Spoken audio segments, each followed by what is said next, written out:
Sir ఇది కొద్దిగా different question కొద్దిగా. సో ఇది ఏంటంటే అందరు తెలిసినది. కాకపోతే ఏంటంటే కొంతమందికి దేవతలు కనిపిస్తారు, కొంతమందికి ఏమో దయ్యాలు కనిపిస్తున్నాయి అని చెప్తారు చాలా మంది. అసలు దీనికి గల కారణాలు ఏంటి సార్? దీనికి ఏమైనా ప్రత్యేకంగా కారణాలు ఉన్నాయా? అది ఉంటే ఎలాంటివి? దానికి ఏమైనా పరిహారాలు ఉన్నాయా? రైట్. యాక్చువల్ గా దయ్యాల్లో రెండు రకాలు అంటే, ఒకటి సైకాటిక్ దయ్యం, రెండోది న్యూరోటిక్ దయ్యం అని. సైకాటిక్ దయ్యం అంటే స్కిజోఫ్రెనియా, పారనాయిడ్ డిజార్డర్, అటువంటి వాటిలో వచ్చే బ్రెయిన్ కెమికల్స్, అంటే బ్రెయిన్ లో కెమికల్ ఇంబ్యాలెన్స్ వచ్చినప్పుడు అటువంటి భ్రమలు విభ్రమలు కనబడతాయి. చాలా మంది దేవుళ్ళు కనబడతారు, దెయ్యాలు కనబడతాయి. అది అప్పుడప్పుడు కనిపించదండి. ఎక్కువ మంది కనిపించేటటువంటి న్యూరోటిక్ దయ్యాలు అంటాం. న్యూరోటిక్ దయ్యాలు అంటే ఏంటంటే రెండు జబ్బులు ఉంటాయండి. ఒకటి కన్వర్షన్ డిజార్డర్, హిస్టీరియా అనేది రెండు రకాలు. ఒకటి కన్వర్షన్ డిజార్డర్, రెండు డిస్సోసియేటివ్ డిజార్డర్ అని రెండు రకాలు. కన్వర్షన్ డిజార్డర్ అంటే మనసులో మానసిక ఒత్తిడి మొదట ఉన్నప్పుడు ఒక కడుపు నొప్పిలాగా, ఒక తలనొప్పిలాగా, ఒక ఫిట్స్ లాగా, లేదంటే చెయ్యి పడిపోవడం, నోరు పడిపోవడం, చెవులు ఎడబడిపోవడం, పెరాలసిస్ లాగా రావడం, ఇటువంటిది అయితే దాన్ని కన్వర్షన్ హిస్టీరియా అంటారు. రెండో రకం ఏంటంటే డిస్అసోసియేటివ్ డిజార్డర్ అంటారు. దాన్ని హిస్టీరియా రెండో రకం.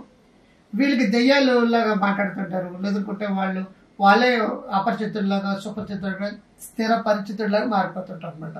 మల్టిపుల్ పర్సనాలిటీస్ లాగా. వీళ్ళకి ఏంటంటే వాడు దేవత కావాలంటే దేవతలాగా మారిపోతుంటాడు తెలియకుండానే.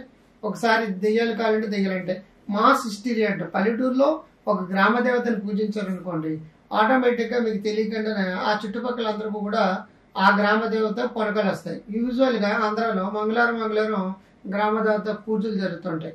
అమ్మవార్లు ఉంటారు. ఆ అమ్మవార్లు నమ్మే వాళ్ళందరికీ కూడా గరగల శబ్దాలు, డప్పుల శబ్దాలు వినిపించేటప్పటికి వీళ్ళు కూడా పూనకాలు వచ్చేస్తుంటారు అనమాట. ఈ పూనకాలన్నీ కూడా ఇండైరెక్ట్ గా చెప్పిన మాస్ హిస్టీరియా, ఇండైరెక్ట్ గా చెప్పిన ఒక హిప్నాటిక్ ట్రాన్స్ లాంటిది అనమాట అది.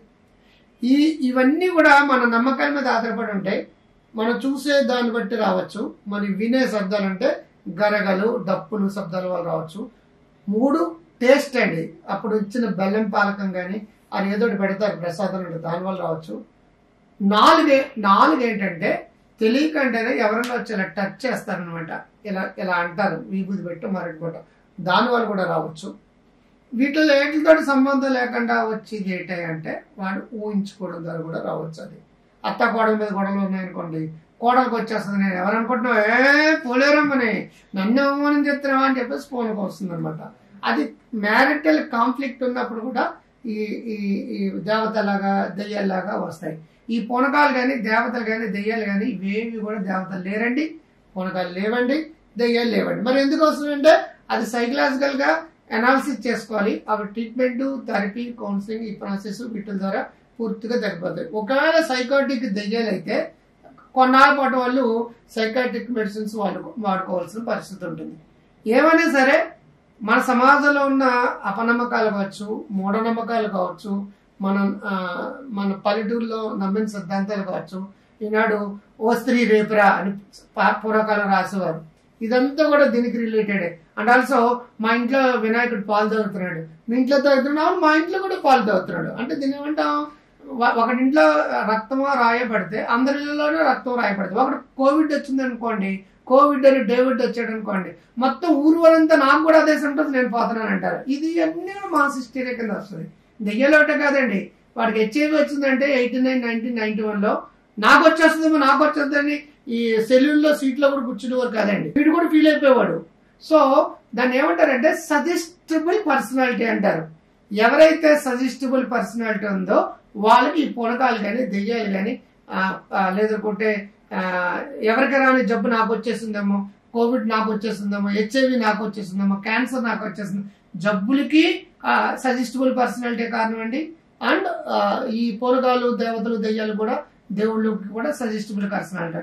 ఎవరికి అయినా సరే సున్నితంగా ఉన్నప్పుడు వాడు సూచనకి, అంటే హిప్నాసిస్ లో నువ్వు చేయగలదు అని సూచన ఎవరు తీసుకుంటారంటే సజెస్టబుల్ పర్సనాలిటీ అన్న వాడికి త్వరగా బ్రెయిన్ లోకి రికార్డ్ అవుతుంది. అలా రికార్డ్ అయిన వాళ్ళు త్వరగా ప్రభావానికి గురవుతారు. సో ఇవన్నీ తగ్గిపోయే ప్రాబ్లమ్స్ అండి. అసలు ఏవి కూడా నిజంగా దేవతలు ఉండరు, నిజంగా దేవుళ్ళు లేరు. ఎవరికన్నా అవి కనిపించారంటే వాటికి సైకలాజికల్ ప్రాబ్లం ఉందో తప్పించి ప్రపంచంలో ఇప్పుడు ఎక్కువ దేవుడు ఉందని కానీ, దెయ్యం ఉందని కానీ, అబ్బరకదబ్బరం ఉందని కానీ బ్లాక్ మ్యాజిక్ ఉందని కానీ, చేతబడి కానీ, బాణమతి కానీ, చెల్లం కానీ ఏమీ లేవండి. సో మీరందరూ ధైర్యంగా ఉండండి. మేమన్నా ఐఎమ్ దేర్, నేను అన్నాను. మీరందరూ ప్రశాంతంగా ఉండండి. మీకు ఏదైనా డౌట్ వస్తే కింద కామెంట్ బాక్స్లో పెట్టండి, నేను మీకు ఆన్సర్ చేస్తాను. ముందులే మంచిగా ముందులే మీ డాక్టర్ క్రాంతి గారు. నమస్తే.